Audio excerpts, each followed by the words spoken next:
Le PRODAC est la croisée des chemins. L'erreur n'est plus permise. Les attentes sont immenses au niveau des populations. Mon récent séjour au DAC d'Itatou a été un moment, comme toutes les visites précédentes dans les dates, de nous le rappeler. Il est constant et partagé par tous les acteurs politiques et de développement du pays que le PRODAC est un des meilleurs programmes du Sénégal. Ce programme dispose de leviers uniques de création d'emplois et de contribution à la souveraineté alimentaire.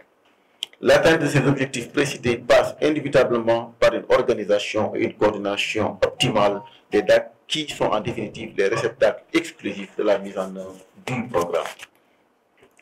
Si la mise en place de tous les DAC dans les meilleurs délais est un challenge, leur fonctionnement correct et l'atteinte de leurs objectifs dans le cadre d'une planification cohérente est une exigence. Ceci me permet de faire une transition sur la validation du PTBA, plan de travail et budget annuel de l'année 2024. Ces discussions autour de nos priorités occuperont ces 2 premiers jours de travaux. Pour cette année, nous avons voulu améliorer notre processus de planification en disposant du PTBA 2024 validé avant la fin de l'année budgétaire en cours. Cette option permettra au PRODAC de débuter l'année prochaine avec une efficacité et une célérité accrue dans l'exécution budgétaire. Comme vous le savez, les ressources de l'État ne satisfont jamais les immenses besoins des populations en infrastructures et en besoins primaires. Cette insuffisance de ressources affecte tous les démembrements de l'État, y compris le PRODAC. La dotation du PRODAC pour l'année 2024 inférieure à celle de 2023 nous oblige à mettre en place des priorités auxquelles nos responsabilités ne sauraient déroger.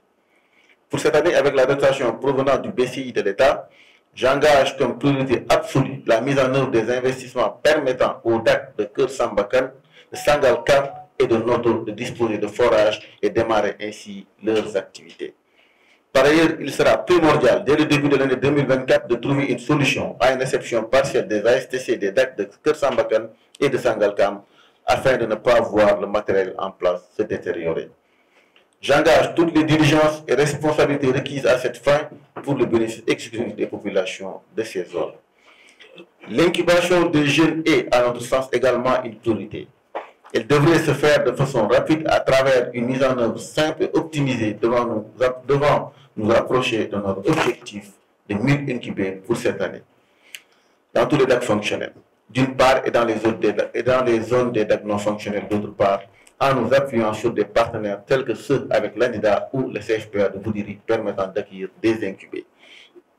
Le plan stratégique du PRODAC pour les 5 prochaines années devra également être érigé en priorité. La disponibilité de ce document de planification devient vitale. Il nous permettra d'avoir une meilleure visibilité du futur du programme et de disposer d'un moyen de plaidoyer vis-à-vis de nos autorités et de nos partenaires. Le PAPADAC sera reconduit encore cette année. Cependant, il devra se concentrer plus sur le maïs qui semble être un franc succès cette année.